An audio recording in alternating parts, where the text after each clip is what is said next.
You know, me and Matt can relate, man. He got a Teague Championship. What's that? We were just on the team. Yeah, absolutely. No, I told my story. Like, my whole thing was too. So that year was crazy. So I was in Sac to start that year, and just thought that's my hometown. I thought I was gonna, I got a 3-year deal. They just got a new arena. Maybe help get this team to the playoffs. Like Ain't been the to the beam. playoffs a long time. Like, it was lighting the fuck out that beam. And then the funny part was that whole season, bro. I was like the boogie whisperer. Like, anything about DeMarcus Cousins, from the owner to management to the coaches, go tell DeMarcus this.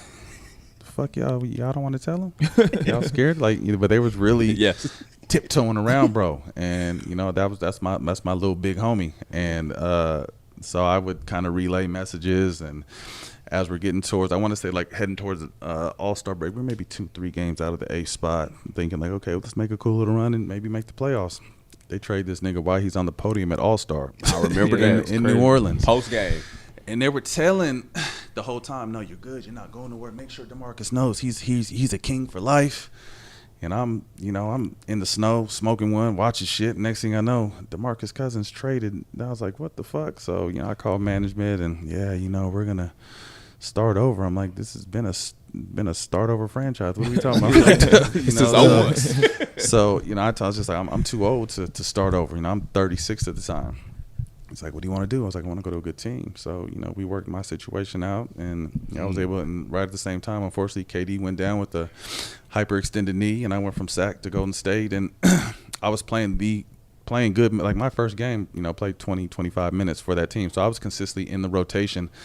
The game KD's out for like 2 months. The game KD comes back, the first game back, bro.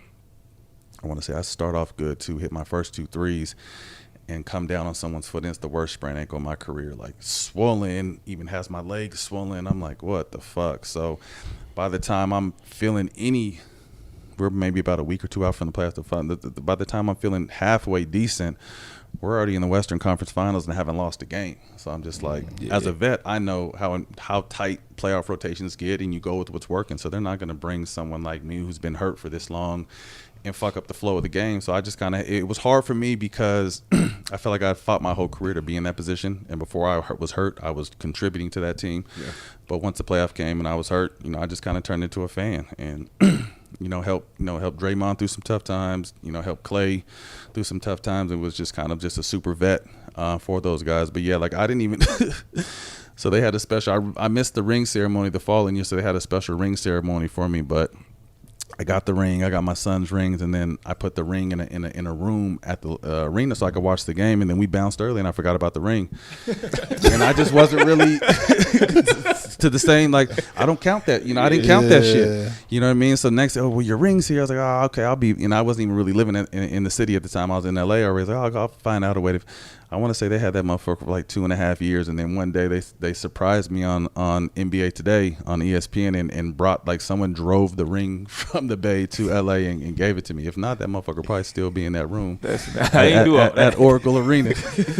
I took mine. Where you got that motherfucker now? It's just sitting in the house. It's sitting in the house. That's how I didn't go to the ceremony. Yeah, it's just sitting in the house.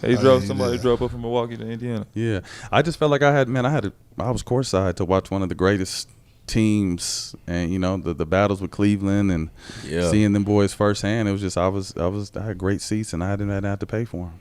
Yeah, that's how I felt. I ain't going loud over there talking shit. Ooh, we cooked. We play in Brooklyn. I'm over there. Yeah, it's over. I ain't got too much, boy. We ain't gonna be able to do nothing with them. They like, man, if you don't take your ass home, shit, it's over with. You was in Milwaukee? Yeah. They couldn't wait for my ass to get out of there. We won a championship like I did some shit.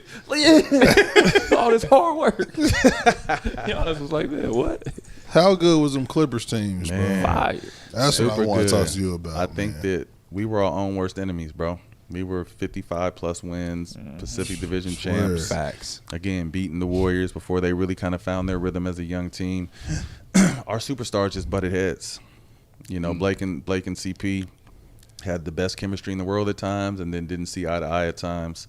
And then at the same time, it's the emergence of DeAndre Jordan, where he's starting to become fringe all-star player, defensive player of the year, Olympic player. So he's kind of growing into his own, and it was just I felt like there was too many cooks in the kitchen, and then Doc was supposed to be the guy that was supposed to save everything, and then he brought his son over, and it was just some weird energy there, where he paid his son. I'm not even mad. If I was in the position, I'd pay the fuck out of my son too, but people don't understand at the time what that did to people. I mean, he was making more than me, Jamal, JJ, like guys that were putting in real minutes, what I mean, playing in crunch time, and it kind of, without knowing, kind of had people looking at him funny. It wasn't even his fault, obviously shit. If someone's gonna give me 35 minutes, I'm gonna take that motherfucker, especially if it's my dad. Out the gate. So, but it just did. Doc coming over, Doc. I want to say Doc was the first coach that was ever traded for. Like the Clippers traded for Doc. Yeah. And great motivational guy, great, could make you believe, blue water's purple, like great speaker, but just there was something missing there with him and our in-game adjustments. And then when his son came, the energy with that, like guys weren't really off that. So there's just too much bullshit, mental bullshit that we couldn't get over the hurdle. But when we were clicking and playing, there wasn't a better team in the NBA than us for that. Talented as hell. Super deep. I mean, you got to think we had, our CP, JJ, me or Karan Butler at the 3, Blake and DJ. Then we had Lamar Odom. We had Eric Bledsoe. EB. Man, we had. I forgot Lamar. Y'all had a lot of shit deep, going on. Bro. Ronnie Turioff, Spencer Hawes coming off a fresh payday. He had games, stretched the floor. Like we just had a lot of Big Baby Davis. We had a lot of talent. Shit. Y'all had LO and Glenn in the same locker room. Oh yeah, y'all had some shit. Yeah, y'all was supposed to win one for my dog. LO, man, y'all bullshit, man. Hey, that's one of the coolest dudes man, I have to God meet him, bro. ever invented. Lamar is so cool, bro. He was always just the one that was just so with the flow. Every city where there's a limo downstairs going to the club. Whoever want to get in, hop in. You know what I mean? It was just Lamar was that dude. Lamar was so cool, bro. He's so talented, bro. A great, super talented. His size and skill set. Yes. I played with LO with the Lakers and with the Clippers. He was a really good dude, man. I'm glad that he's kind of getting back on his feet and finding his way because he great dude.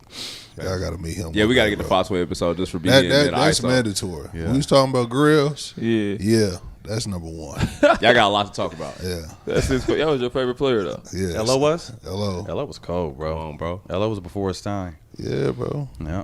Now I want to ask you how you feel about this Clippers team they got going into this year. You know what I'm saying? It's tough to say, man, because the West is so young.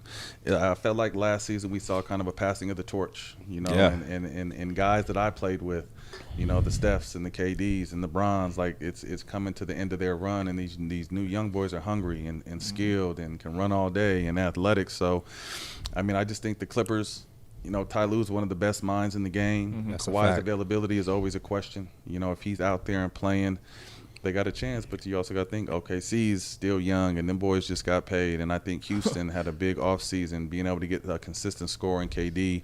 Yeah. Denver did well in gathering folks up.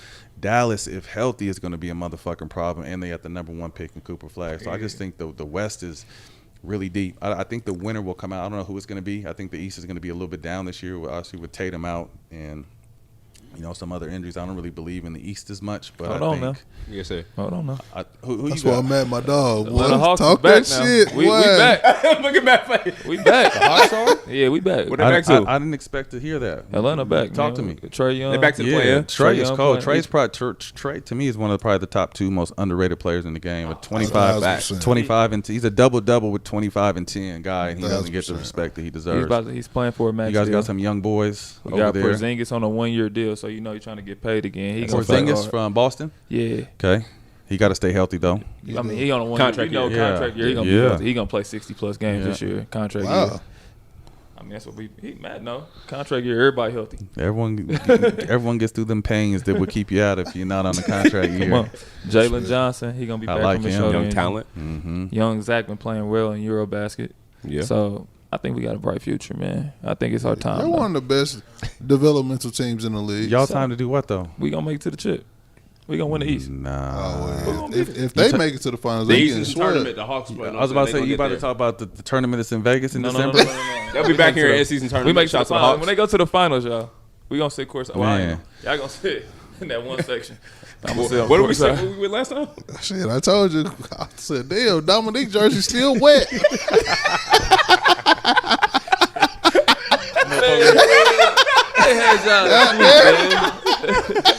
Motherfuckers eating popcorn. Next thing you know, his nose started bleeding on that bitch. They were so Swear high. to God, bro. I said, damn, nigga, you got bad blood with them? Why the fuck is we always at the top? He talking about this is sweet. Down there looking. They was playing the Heat, I promise, bro. Couldn't see Tyler nobody's Hero, face. all them niggas look super little, bro. I'm like, respect. I think we left at halftime. That's that Jeff Teague Then plug. you know what's so crazy? I love telling this story. I said, bro, they fucking hate you. They put him on the Jeff Teague's in the building. Motherfuckers like, damn, I didn't know you was sitting this close to me. All these people with these $2 ass seats. Like, damn, Jeff. Yeah. I didn't even know the arena. Juice Shout out to the Hawks. We had chicken wings,